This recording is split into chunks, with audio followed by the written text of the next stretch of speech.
Hello, my people, and welcome again to my broadcast.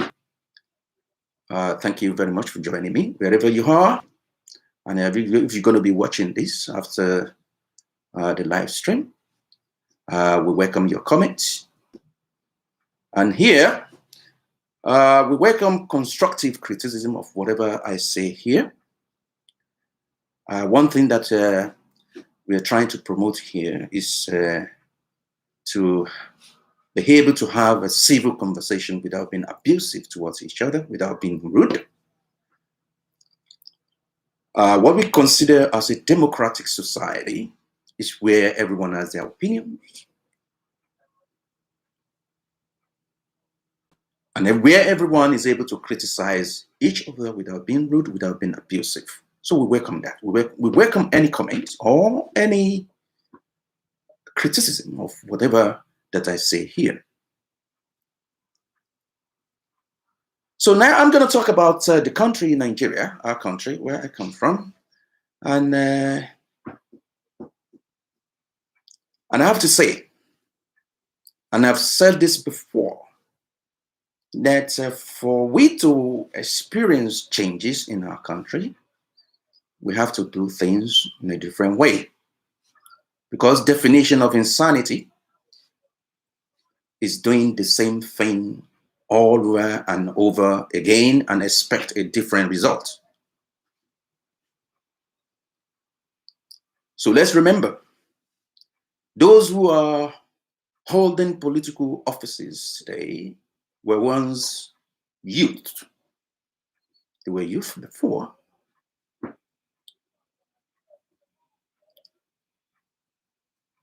And they joined politics simply because they think is the quickest way to get rich. They join politics simply because they want to see themselves as being above everybody else. Because of the fact that our culture kind of puts something in our head that makes us believe that if someone is richer than us, then it should be respected, or we should bow down to him. So everybody is seeking that political power simply because of that, not because they want to serve, because they think it's a position whereby they can be served. They see it as a position whereby they can be respected. They see it as a position whereby they can control others that are not as fortunate as they are. That was the mentality. I've seen someone who got elected into as a councillor who doesn't even know what his role is supposed to be as a councillor. The only thing we see is after 3 months of getting elected into that position, he converted, he slapped me and faced me and slap you house to a mansion. Because they see all those positions as a place whereby they can go and get rich very quick. And until that mentality change, we will continue to have the same problem that we have.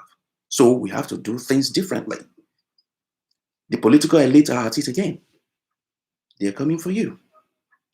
They're using some people to agitate for secession in order to give them leverage.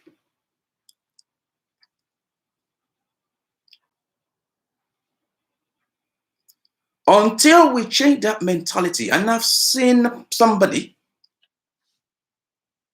who simply joined the police, because we've been talking about police brutality.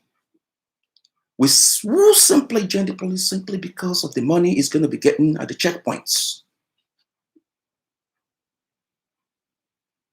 I've seen people join the military simply because they think, oh, once they join the military, they will have some kind of leverage over those who are not a military person.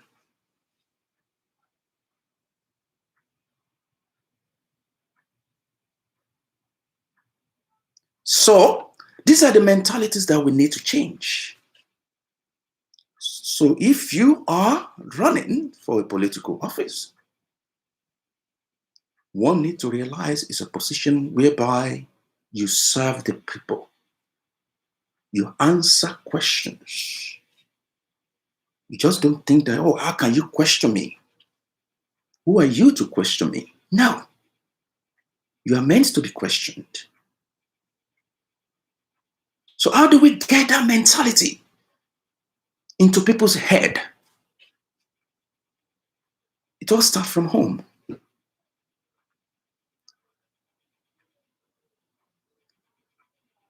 A child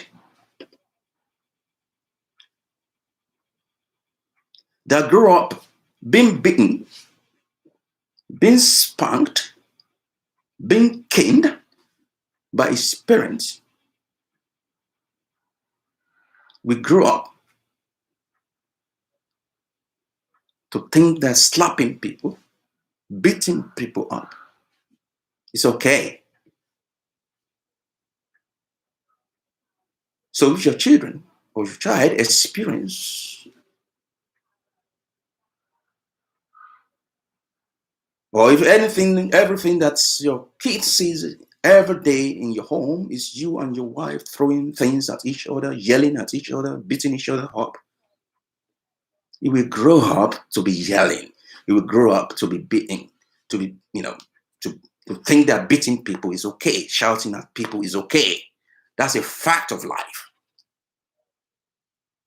A policeman that grew up in a house whereby he got slapped here and there when he was growing up, we grow up to be a policeman that will go into the street that will think that slapping people and kicking people is okay because it thinks it's normal. The same applies to a military man. I've seen a situation whereby a military man out of uniform had a quarrel with somebody in the street, and the person told him he was stupid. What did he do? He went back home. He put on his uniform and went back there and started beating up that person with belts.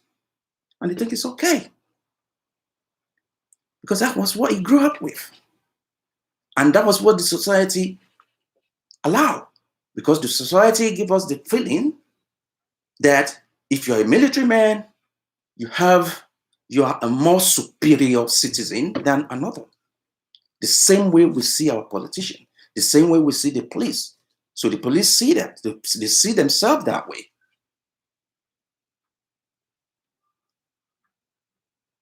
The army see themselves that way. And the society, the leaders that we have, do not have a clue on how to put a check on all this kind of thinking. For example, if you have a policeman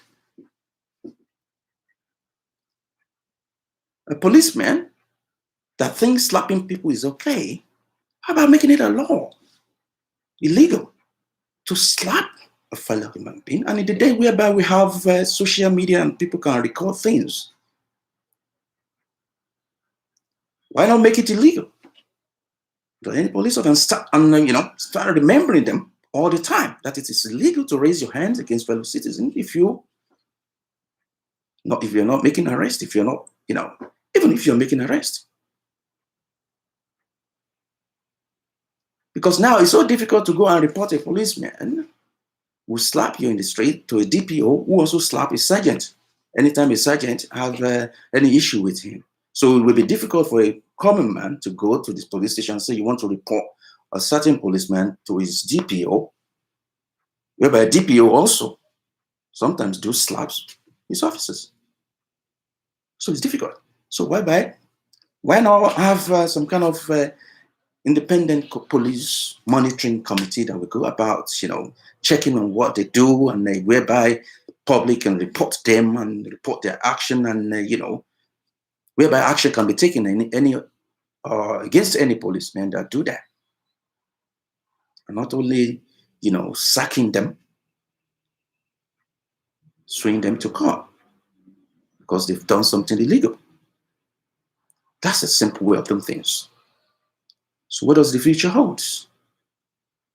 For the youth of today, they think that if they get to political office, what do they want to go there and do is to embezzle money and get out, because I've seen that too, whereby a youth is interviewed and was asked, what is he going to do if he becomes a president? He says, it's just going to go there and embezzle money and get out. So what does the future hold? It doesn't matter whether you succeed in your clamor for secession or not. If this kind of mindset remains, nothing is going to change. We're still going to have problems.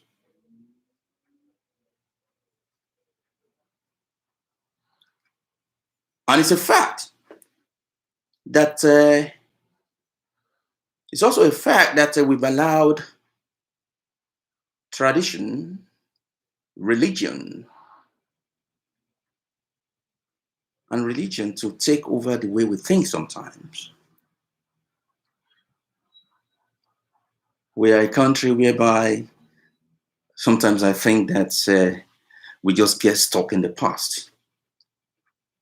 And I will give you an example of getting stuck in the past. We find it difficult to change things. We find it difficult to accept changes. There are some traditions that are outdated, that is not even to exist anymore. And as I said in my previous, I'm from Ibadan. And we use that as an example. There's one festival in Ibadan, they call it Alakban Shankpa, whereby it's some kind of masquerade tradition, whereby they kind of on the day, what they do is that they have this cane, they beat each other up. Like, they beat each other up to the extent that some even bleed and some even get killed during that festival. For those of you who are watching me who are from Ibadan will know what I'm talking about. Alakban Shankpa, they call it. They beat each other up. How can somebody not wake up one day and think, what sense does this make, for God's sake? Does it make any sense to be beating each other up? And it's not that as if after you beat each other up, then you're going to see some kind of positive changes in your personal life. Or no, you just beat each other up for nothing. What sense does that make? What kind of tradition is that?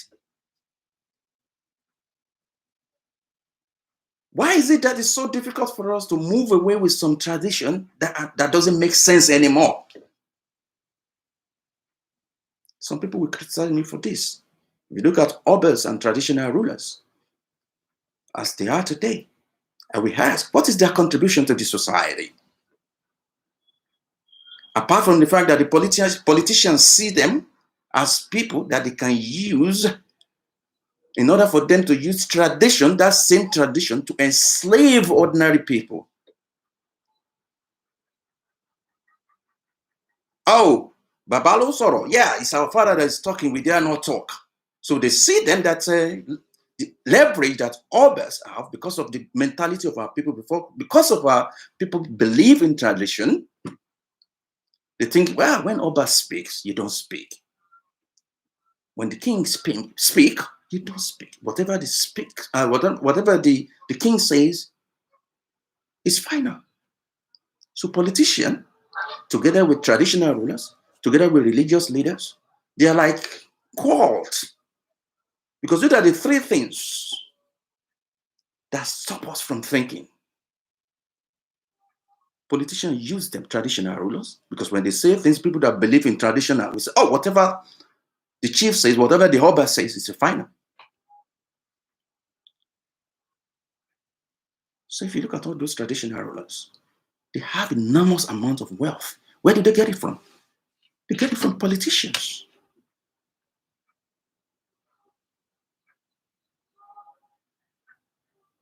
So they use them. And then religious leaders on the other side,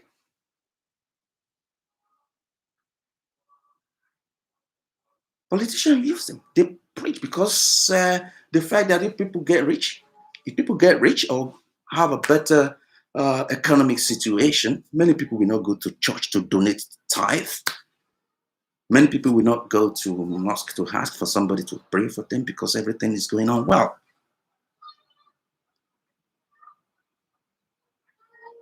So that's why you will not see majority of religious leaders to come out and criticize the government, or because they get richer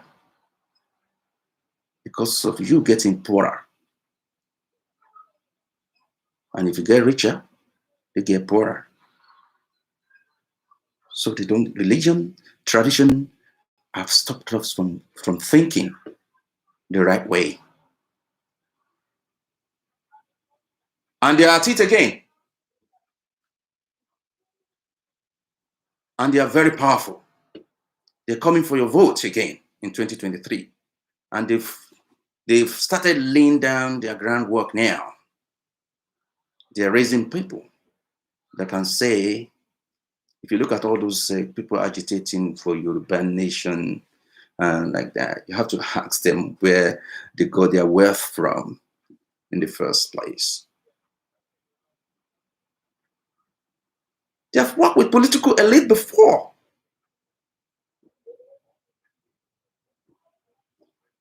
What this now gives them is some kind of leverage, because they've now become so popular within the Yoruba state or Yoruba nation that anything they say, people will listen to them. If people like the person I'm talking about now stand up and say they endorse certain candidates, oh, almost the entirety of Yoruba nation will fall for it and they will vote for that person. And what does that create? Competition among politicians. So they will be seeking them, they will be going to them, endorse me, endorse me. And when Nigerian politicians ask for endorsement, the game is money. If you want 10 of, let's say 20 million, please endorse me. The others will say, endorse me, endorse me. There's like competition. Because they know that they now have leverage. Please don't fall for that. If you see the likes of people that have ruled us in the past, still coming together now, preparing for 2023, even though we haven't seen any changes in our lives, we haven't seen any improvement in our lives. Why do we have to listen to them? Why do we even need to give them any consideration at all? I'm talking about the likes. I will name names. I've seen people clamoring for Tinubu. I do not, let me say here, I do not belong to any political party. I don't belong to APC. I don't belong to PDP. I don't belong to any party. But it's now time for us to start voting, or to stop voting according to our political affiliation. Instead, start voting for people, no matter where party they belong, people that we think will perform, we do the right thing.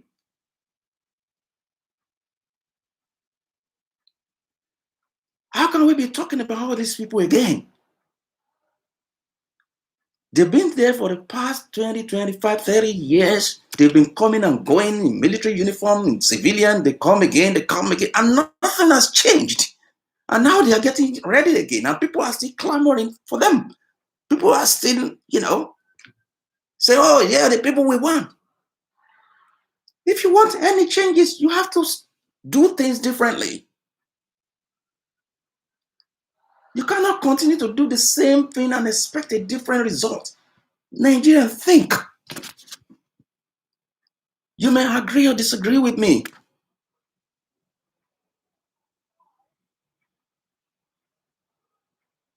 So we have to start doing things differently to have a different result, to have a different situation to the one we are in now, because the country is in a mess. And these same people that has put Nigeria in such a mess are now coming back together again. People are agitating for Tinubu to be president. How can we be thinking about that? How can we be thinking like that? We have some other people, unknown people, who are visionary, who are much more in a better position to rule the country. But we don't even give them any chance.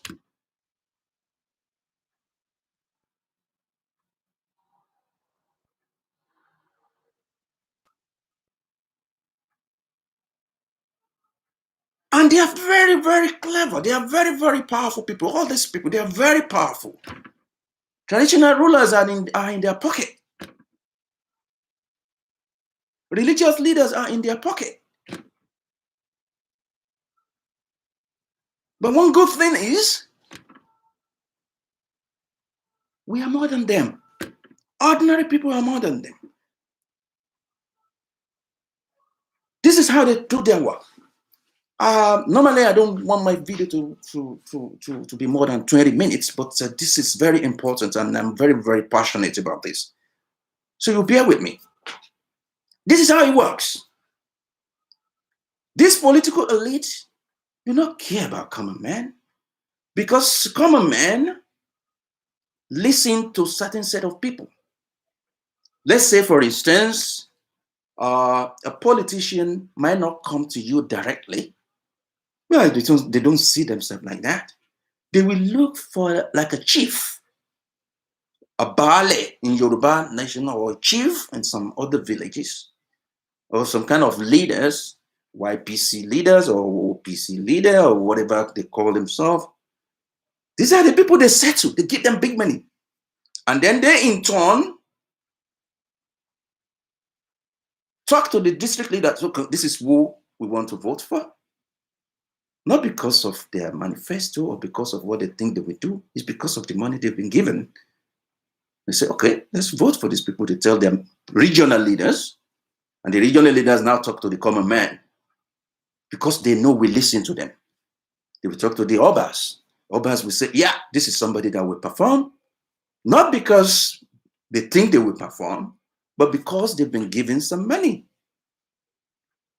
They in turn will now use tradition, because we listen to our traditional rulers. They will say, oh, this is the person the Alaafin support, or the whatever Alake support, so we must support him because the way we think, tradition. We listen to our Obas.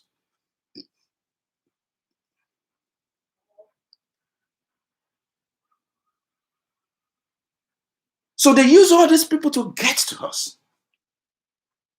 And until we break from that cultism, we break from that, nothing is going to change. Because they are at it again. Tinubu and others, we start, gathering all those regional heads of different society or whatever, or,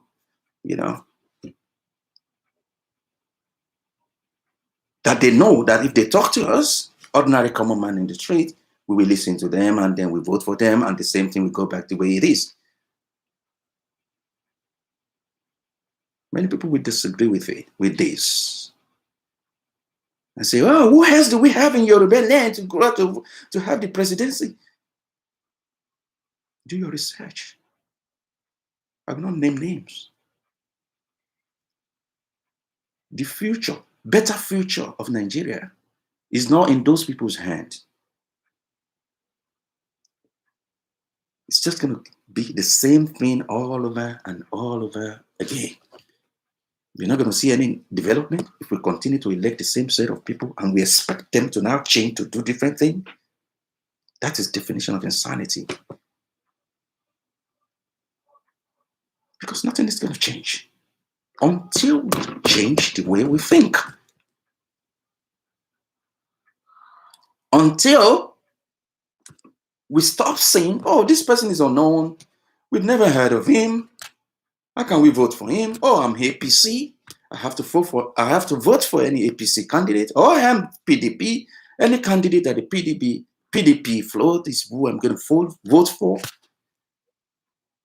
Oh, whose party is this? I've never heard of this party. Even though you know the person that is contesting under that platform will outperform any candidate that any of those two major political parties have to offer. We have to stop voting along party lines. Let's vote for people with integrity, people that can perform, different kind of people that you never heard of. Voting for the likes of all these, Atiku Abubakar and all these people that keep coming and going, nothing is gonna change. And I'm not saying this, whether you're from Yoruba land, whether from Hausa, whether from Igbo that still believe in Nigeria, voting for the same set of people mean that we will keep getting the same result. Nigeria will keep getting worse and worse. It's not like going to get better until we start voting for different sets of people.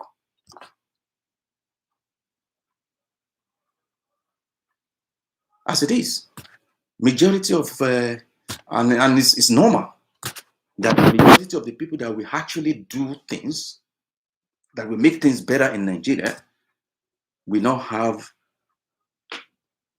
a room to penetrate through the political elite in two major parties. They will not be able to penetrate through them and then, have them as candidates. They will not allow them. Because if the country get better, they get poorer. So they don't want the country to get better. They want to continue the trend to make poor people poorer and them getting richer and richer and richer so that they can have that influence. They can have that, kind of status that we make people to kind of bow down for them, say ranka dede, oh babala ye, hey chief. They enjoy that. They enjoy being called honorable, even though that should be stopped. Majority of the countries whereby we copy our democracy from them, ordinary people do not call them honorable. They use, like in the UK, they use their honorable things to refer to themselves when they are in the house. My right honorable friend, so member of parliament to member of parliament, they refer to themselves as right honorable friend. Outside that, even if you want to write a letter to your member of parliament that represent your constituency through their official account, you will see, please refer to this member of parliament as Mr. You don't call them honorable. And Nigerian media are dumb to know that. Why are you calling them honorable? Look at the country. What is honorable about them? And if you look at the United States, whereby you use the same system as them, how many times have you seen the media using honorable, this, honorable, that? Because this thing gets to their head. They tend to believe if they're being called honorable, they are like a king to the people rather than servants of the people. How many times have you seen a member of Congress in the United States being referred to as honorable by media, by CNN? They call them congressman. And if it's senator, they call them senator. So I don't want to use any abusive word here. Nigerian press, stop calling all these people honorable. What is honorable about them?